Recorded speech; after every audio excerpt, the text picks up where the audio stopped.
What is up, guys? Bachman's Garage back at you again with another video. This is definitely not a dirt bike. It's not a quad. And by the badges and a couple telltale signs, you can tell that this is a Harley Davidson.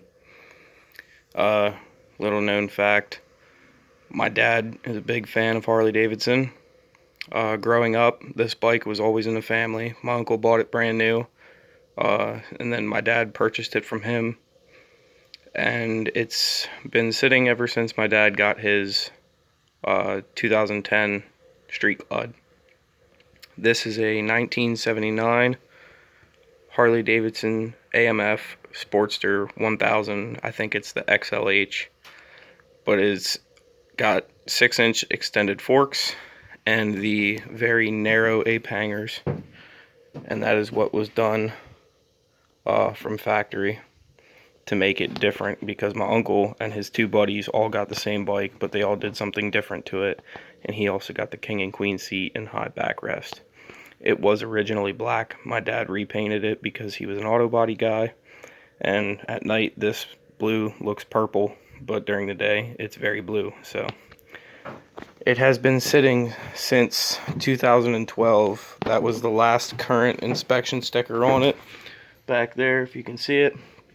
But yes, so last time it ran was in 2012.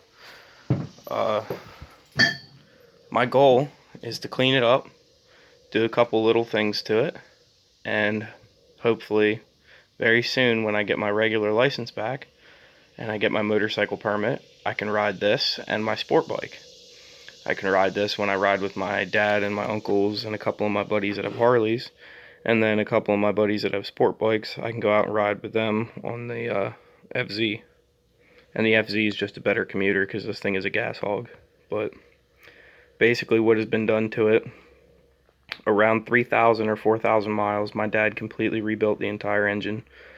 And it was bored out to a 1240. It has all Andrews gears and shafts throughout everything, engine and transmission. Still has a stock carburetor, but it has been jetted because apparently the SNS Super was just too much for it.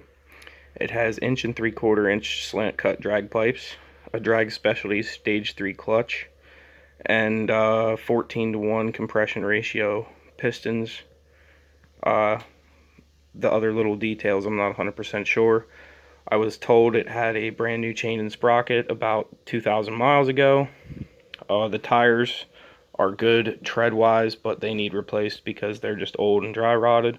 I'm going to try to find something a little bit more up-to-date that'll stick to the road a little bit better.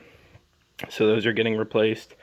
The mirrors are a little wonky. They're kind of loose. They have a little bit of corrosion on them. They match the theme of the bike, but I don't really care for all the Eagle stuff on it, so the mirrors are going to fly.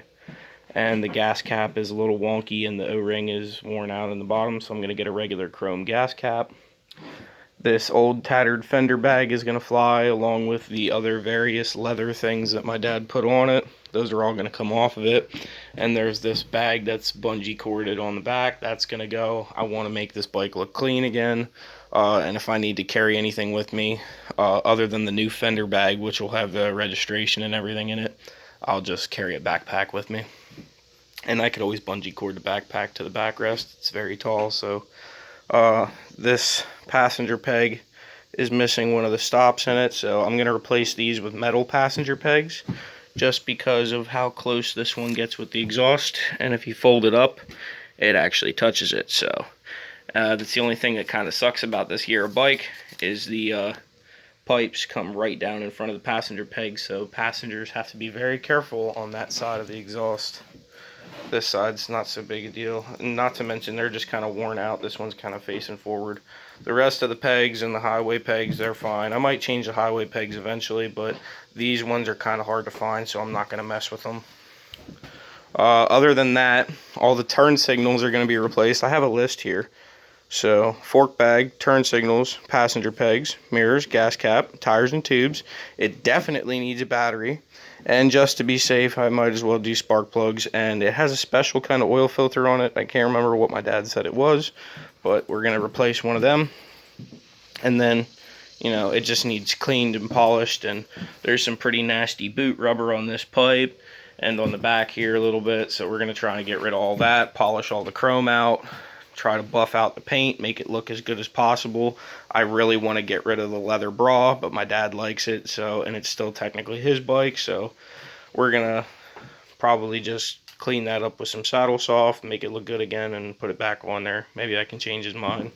But the turn signals are not original, and they are very just janky put on there, and whoever took the original turn signals off took out the flasher. So if you want the turn signal to flash, you have to sit there and hit the button continuously. So we're going to try to get rid of that, and we're going to put some better looking turn signals on. I'm going to make some stuff, but yeah, so this is going to be a pretty fun little bike to work on. Not little, this thing's an animal, but, and the back brakes need to dry. The front brakes, they need rebled because they're snare. So my video's cutting out. I'm getting short on time, so I will cut this video down and post it as soon as possible. Hope you guys liked it. Thanks.